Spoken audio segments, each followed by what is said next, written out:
It has been suggested also that this movement preaches a gospel of violence.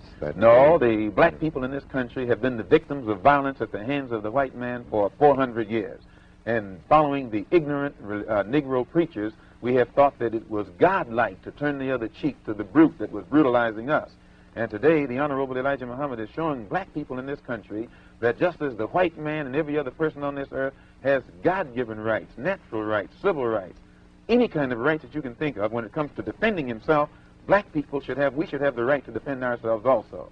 And because the Honorable Elijah Muhammad makes black people brave enough, men enough to defend ourselves no matter what the odds are, the white man runs around here with the doctrine that Mr. Muhammad is advocating violence when he's actually telling Negroes to defend themselves against violent people.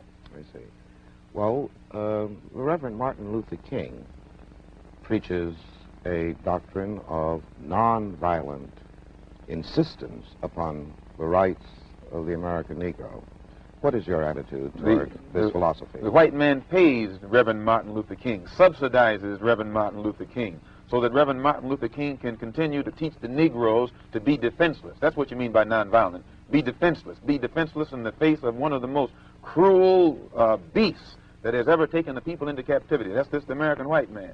And they have proved it throughout the country by the police dogs and the police clubs. 100 years ago, they used to put on a white sheet and use a bloodhound against Negroes. Today, they have taken off the white sheet and put on police uniforms. They've traded in the bloodhounds for police dogs, and they're still doing the same thing. And just as Uncle Tom, back during slavery, used to keep the Negroes from resisting the bloodhound or resisting the Ku Klux Klan by teaching them to love their enemy or pray for those who use them despitefully. Today, Martin Luther King is just a 20th century or modern Uncle Tom or a religious Uncle Tom who is doing the same thing today to keep Negroes defenseless in the face of attack that Uncle Tom did on the plantation to keep those Negroes defenseless in the face of the attacks of the Klan in that day.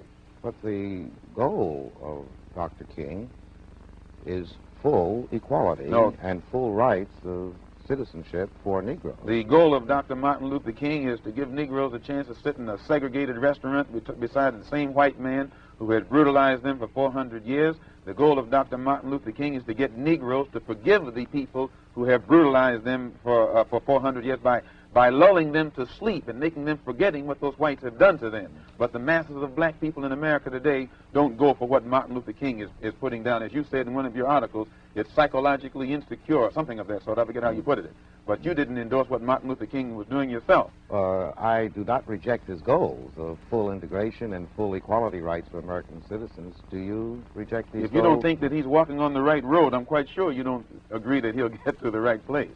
And if you would classify his method as psychologically unrealistic, I think that if a man's method is psychologically unrealistic, which means the road or the means or the method that he's using, I think as a psychologist, you'd be very doubtful that he would reach the right goal. There is one correction, Mr. Malcolm, I'd like to make here. In that same piece that you're quoting from, I said that his methods are effective. His philosophy of love of the oppressor, I thought, was psychologically burdensome.